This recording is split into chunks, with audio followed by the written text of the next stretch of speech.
All right, so here's the chord changes for Trust in You, Lauren Daigle's Trust in You on the bridge. So we got a D shape, holding down 3, 2, 1, and then we're putting this on our 2 strings. So D, up a whole tone will be our E, our F sharp, up a half tone.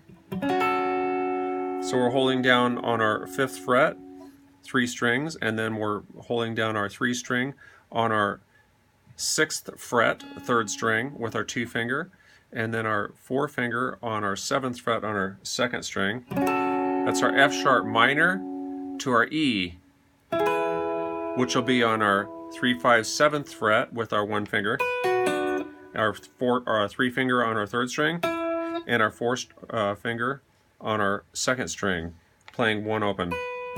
So you got, you are my strength and comfort, da da da da da, da da da da da, on which I stand, always higher, da da da da da, da da da da da, not already stood.